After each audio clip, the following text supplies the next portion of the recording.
और यहाँ पर एक वाक़या पेश आया, उससे मुतालिक हम आपको आगाह कर रहे हैं। तो ये है कि खातून के कत्ल का जो वाक़या था ये मुबैना तौर पर टारगेट किलिंग निकला है। और क्या ये वाक़या था, इस पर नज़ीर शाह हमें तफसीलात दे रहे हैं। बताइएगा नज़ीर शाह। बिल्कुल, देखें, गुलशन इकबाल ब्लॉक 6 में 2 रोज कबल गाड़ी चलाने वाली एक खातून को गोली लगी थी, जिसके बाद वो जाबाक हो गई थी।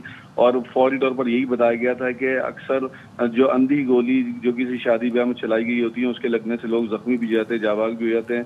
तो उस तरह का वाकया बताया जा रहा था, लेकिन अभी ये इंकशाफ हुआ है कि ये वाकया आसमान से आती हुई अंधी गोली का नहीं बल्कि मुबैना टारगेट किलिंग का निकला है, क्योंकि इसकी एक फुटेज ARY न्यूज ने हासिल की है, जिसमें मकतूला आसिया को सड़क पर गाड़ी चलाते देखा जा सकता है। अपने अब्दुल्ला जो उसका भाई उससे गाड़ी सीख रही थी, अचानक से एक मोटरसाइकिल वाला करीब आया, पिस्तौल निकालकर उसने एक ही गोली मारी और इत्मीनान से फरार हो गया। गोली लगने के बाद गाड़ी आहिस्ता हो गई है। तो ये भी हमने पता किया है, तो पता चला है कि मकतूला की गाड़ी चलाने से पहले उसका भाई गाड़ी चला रहा था और इसने अपने भाई से कहा कि मुझे गाड़ी चलाने दो, वो गाड़ी सीख रही थी।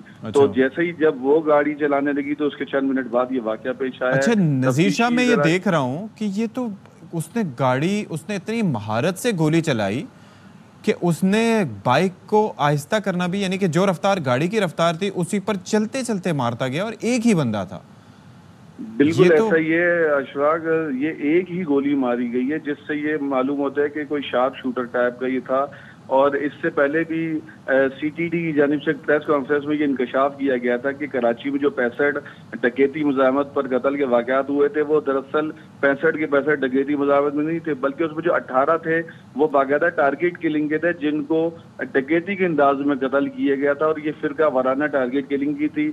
अब अगर इसको भी हदफ बनाकर कत्ल करने की वारदात देखी जाए तो आप समझ सकते हैं कि कराची की ये 19वीं टारगेट किलिंग की वारदात है। लेकिन इसका मोटिव क्या है, वो खातून कौन थी, क्या पता वो इसको नहीं, इससे पहले गाड़ी चलाने वाले उसका भाई है जो इंजीनियर है उसको टारगेट करना चाहते हो। तो इस एस्पेक्ट पर तफ्तीश की जानिब से जो तहकीकात की जा रही हैं, लेकिन ये अलमी है कि किस तरह देखा जा सकता है कि दिन के एक मसरूफ सड़क पर जाते हुए एक ही गोली, वो भी अपने हदफ को मारकर मुलजिमान निकल जाते हैं। और ये टारगेट किलिंग की ये 19वीं वारदात है जो कराची में हुई। दैट इज़ वेरी कंसर्निंग नज़ीर शाह, आपने हमें तफसीलात दी, आपका बहुत शुक्रिया। लेकिन ये फुटेज देखकर मैं यकीन कीजिए कि एक सदमे की कैफियत में हो कि किस तरीके से चलती गाड़ी में उस शख्स ने आके एक ही फायर किया और खातून को निशाना बनाया। और ये ज़ाहिर है कि कोई ट्रेंड एक शूटर लग रहा था जिसकी जानिब से ये कार्रवाई की गई है। एक ब्रेक लेते हैं, ब्रेक के बाद हाजिर होंगे।